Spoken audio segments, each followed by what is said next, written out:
What's up, YouTube? It's your boy Maverick Raven coming at you with another one. And today we're going to be looking at a video that was sent in to me on Twitter. Kind of scary stuff from what I hear. As you can see there, it's talking about Pittsburgh police. Apparently they're not going to respond to certain calls, and starting I think next week, my friend said they're going to stop patrolling the city in force. It's only gonna be like 20 police officers, like it says there, 3 a.m. to 7 a.m. starting next week, I think.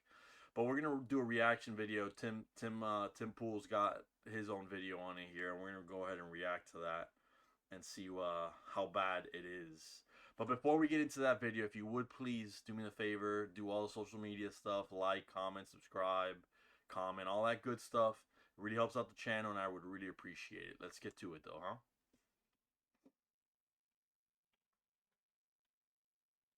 With the National Guard being deployed into New York subways, I couldn't help but feel that this is in preparation for something else. Like things are going to get really bad in this country long before they get better. And I think politics will result in chaos. I think that Democrat leaders and politicians are actively trying to burn down the country. And Maybe, honestly. See, here's the thing though, right? Tim Pool is kind of the one that he's always, the memes are, oh, he's calling for civil war, he's calling for civil war, it's never gonna happen, it's never gonna happen. I kind of am in line with Tim Pool, and I kind of see us at a breaking point this November with this election, but we'll see. it may seem hyperbolic, but I literally think you've got these multicultural democracy individuals. They do not like the constitutional republic. They refer to this country as white supremacist. When Democrats and progressives say white supremacy, they mean constitutional republicanism and classical liberalism. I'm not exaggerating or being cute. That's what they're referring to. But most people know white supremacy to mean the belief that the white people are inherently superior or something like that. Tends to be the left that changed the definition on words, don't you know? So when you go to the average American, you say white supremacy, that's what they think.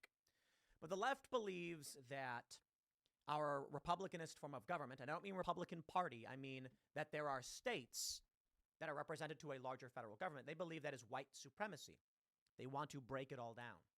They want to open up the borders. They want to fundamentally change the nature and culture of this country. They are destroying it. The purpose of the National Guard is to keep you in line, because they'll follow orders, even if it means something illegal. Well, my friends, it is beginning. This is not the first story, and won't be the last, but it's certainly a story. And Wokeness tweets, Pittsburgh police will no longer respond to certain calls and will instead be directing people to a telephone unit. Those crimes include thefts, harassment, criminal mischief, burglary, alarms, etc. Additionally, there will be only 20 police officers patrolling the entire city from 3 a.m. to 7 a.m. It comes amidst staffing shortages. Let me play the video for you that they posted. What was the big takeaway today? Yeah, Susan, residents of the city will see a major change in the way police respond. They will no longer respond to calls that aren't considered in-progress emergency. That means calls like criminal mischief, theft, harassment, and most burglary. Tim just walks off stage and shit. What a nice gig to have, right? Alarms will all be handled by an enhanced telephone reporting unit. That means residents will file a police report over the phone. Officers will not respond unless it's an emergency.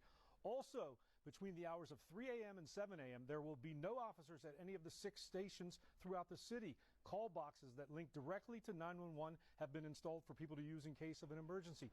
And during the overnight shift, there will be as few as 20 officers to cover the entire city. The chief said today the data supports that. Yes, it's enough to cover the entire city in those hours when we have 8% of the time people are calling. I'm confident in the decisions that we make that it impacts this bureau and the city in a much better way than we have in the past. Now, the chief also acknowledging today that some of these changes are due to staffing shortages. He's down to 740 officers, well below the 850 they would like to have. Now, coming up new at 5, residents, city council, and the police union. So as you heard, considerably less officers than they want. And when they say they want 850 police officers, it's probably like bare minimum. Like that's what the city allows them to have, per the budget that they're given, and they would probably need. I wouldn't even be surprised if they would need 1,000 because it's Pittsburgh, pretty big. All weighing in on these big changes that begin Monday. I'll tell you what's coming. At least from this, vigilantism. We're legit going to start seeing some Punisher level stuff. I'm not exaggerating, and it worries me. Dude, Punisher is one of my favorite comic book characters of all time, but damn, I hope not, because that's pretty crazy. But let's hear what he's got to say, because that's a pretty extreme statement. There's a viral video I showed last week where some... But you know what? It actually does make sense, though, because what else is going to happen if you can't do anything to call the police and you know that nobody's coming to help you? You have to stop, you have to stop whoever's trying to hurt you and defend yourself somehow. The problem is that I'm almost positive that in Pittsburgh you can't defend property. I think Texas, as an example, is one of the few states that allow you to defend property with force. Guys were in a Home Depot parking lot. A guy was walking out of the store with a bunch of power tools, and they shoved him, knocked him to the ground, and beat the crap out of him. And they were saying things like, because of you, we have to pay more money. And it's true. When you steal, that loss gets incorporated into the costs of the other goods in the store and services. Yeah. People have had enough. Yeah. I'll tell you where I think this goes. No cops in the wee hours of the morning. That's when you're going to get a lot of property crime. Of course, during the day is obviously when you get most crime because when people are awake. But what does this ultimately lead to? What happens if you defend yourself? The police don't show up, so you pull out your gun. You're in PA, you're legally allowed to have one, and you shoot and kill the man wielding the knife trying to rob you. I'll tell you. If the man got caught for robbery by the cops, they'd let him go in 2 seconds. They'd say, what are you going to do about it? If you shoot this man defending yourself and he dies, the family will hunt you down. You will get Black Lives Matter protests. You'll be George Zimmerman. Even if he doesn't die, probably. The police will come and arrest you, and if you're lucky, you'll get acquitted. And when you get acquitted, the rioters will still threaten your home, threaten your family, your children. For the rest of your life, and that doesn't even mean that you're going to be okay, because there's also the financial, civil side where they can sue you, right? So I'll tell you what I see happening. Sooner or later, someone's going to be out in the street with a mask on. And they're going to be armed. And people are going to start doing their own masked patrols. In New York City, Gavin McInnes was giving a speech to, I think it was like a Republican club of some sort. And a bunch of Proud Boys were there. Far leftists descended on the area surrounding it and several blocks, threatening people, screaming at them, throwing things at people. When many of the Proud Boys began to leave, they would walk down the street and there's Antifa throwing stuff at them. So what happens? Eventually, the Proud Boys just say, okay, screw it. They want to go. Let's go. The Proud Boys run full speed at the far left. I believe one of the Antifa guys threw a bottle and then they run at him, get into a fight. And it's like mutual combat. The police are called. But the police arrive. Not really. The police... Excuse me. Mutual combatants refers to a situation in policing of when it's exactly what it sounds like. You can't determine who started the fight, who's the aggressor. So it's just basically you're saying, okay, they both started the fight. They both took it to a physical level. But see, the reality is, if someone's throwing a bottle at you, they started it. They took it to a physical level. You got hit with a bottle. You're not just, it's not necessary. You're not, it depends on the state, of course. But like in Florida, where I live, we're a stand your ground state, You can defend yourself as long as you realize that you don't have a duty to retreat. Because the idea behind it is that they might just chase after you as you're retreating. You get it? Ask the far leftists to give a statement, and the far leftists refuse to give any identification, their name, and they flee. The Proud Boys, being good, upstanding conservatives, back the blue, baby, said, "Officer, here's my name and address. Thank you so much." And the cop went, "You're under arrest." And they went, "What, me? But we were the victims." And the cop said, I don't care. Those Proud Boys got years in prison. They may be out by now, I'm pretty sure. Would be interesting to talk to them, actually. We should look into that. They got years in prison. The Antifa guys? Cops didn't even know who they were. They got away with it. Complete and total horseshit. What he's saying is right, and it was a complete and total horseshit situation, and those police officers should absolutely be ashamed of themselves. If it would have been me showing up at that scene, I wouldn't have done that. It's crazy. Yeah, they said, well, we'd have charged them if we knew they were, because it's gang violence. How convenient. You see? So here's what I see happening. In a place like Pittsburgh, if you want to defend yourself and they find out who you are, expect Black Lives Matter to burn your home down. Expect the police to lock you in jail. Man, this is very much like how a comic book would start.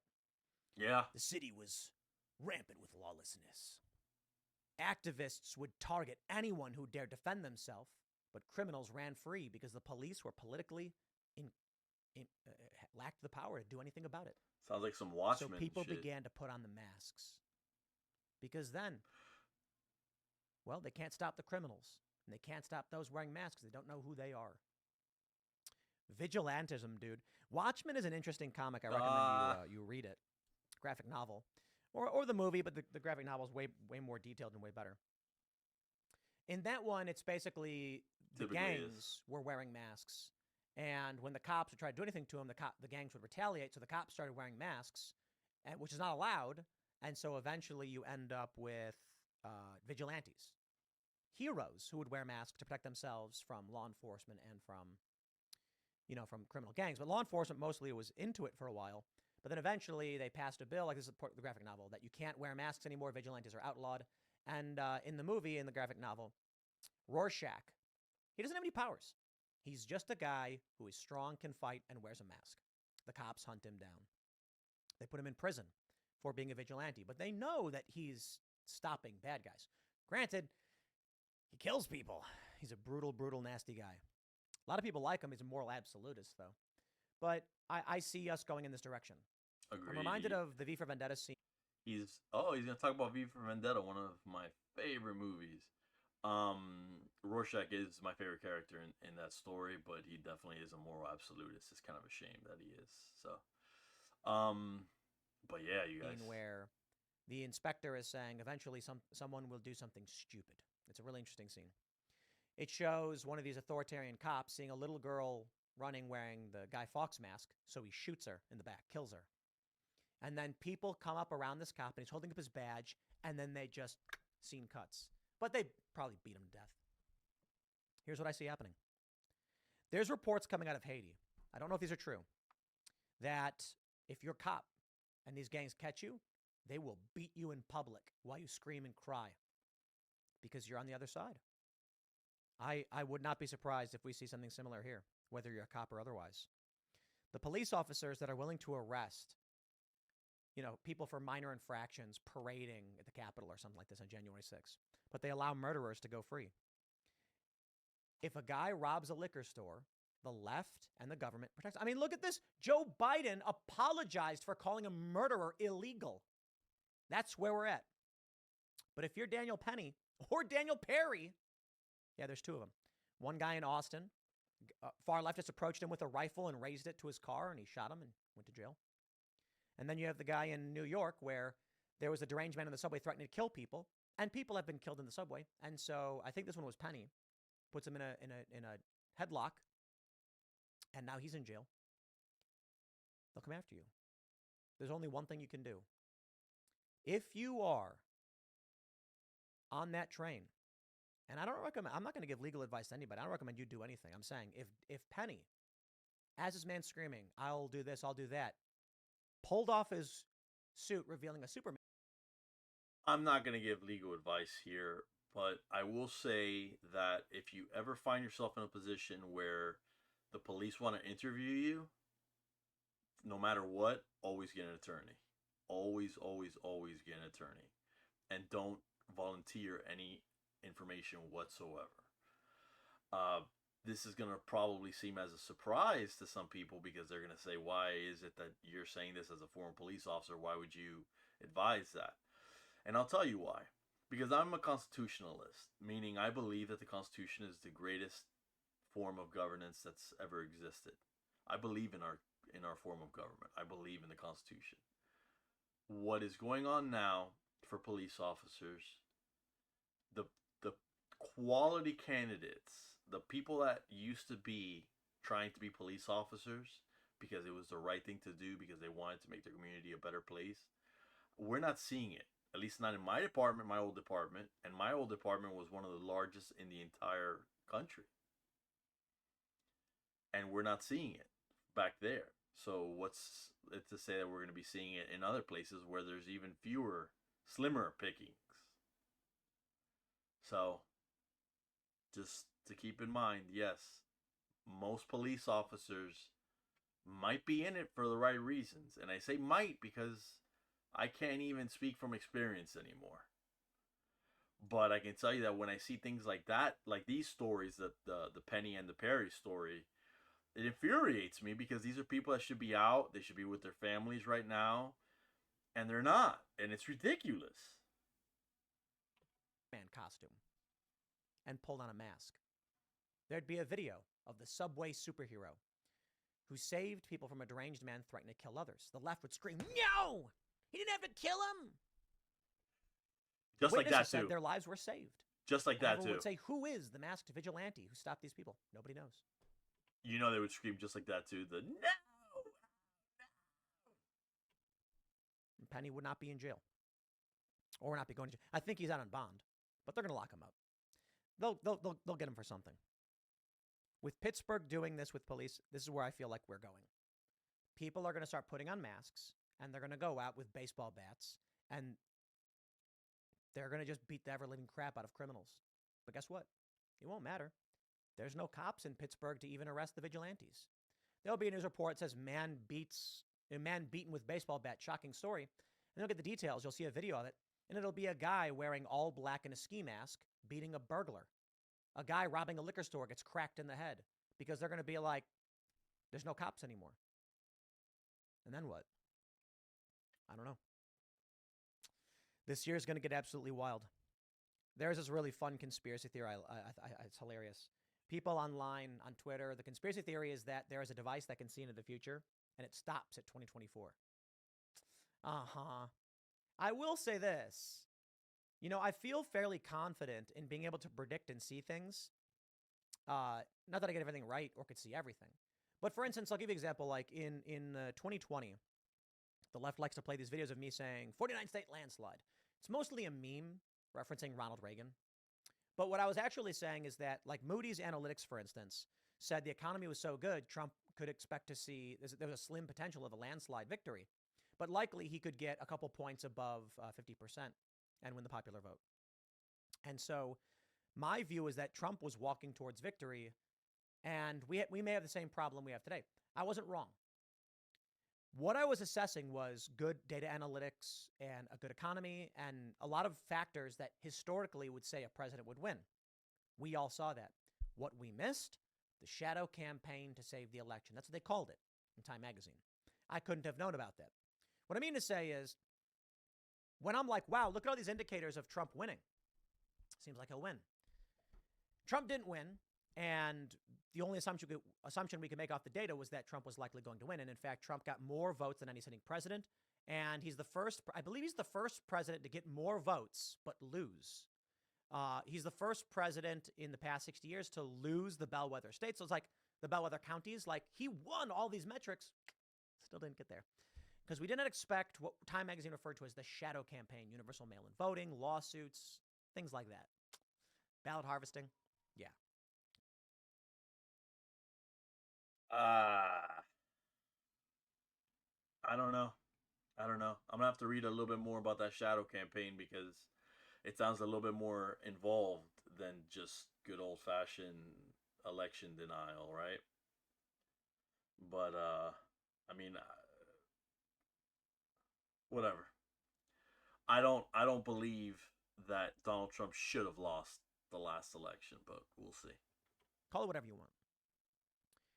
Now, my point there is, I could still see all of this stuff with these data points and be like, here's what I think might happen, and go, oh, you know what, I missed these things. I can't predict anything for 2024.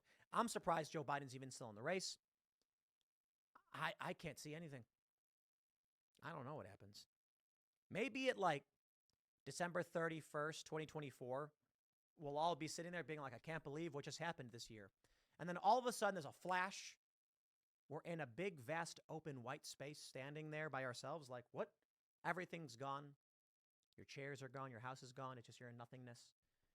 And then you just see a big thing saying, game over. Now what? And then you go back from where you came from. The place you were before you were born or whatever. I have no idea. We'll see, man. Or maybe that's when it all begins. Maybe that's the real end game. We'll see. I'll leave it there. Next segment's coming up at 1 p.m. on this. Well, there you have it, guys, from Tim Pool himself.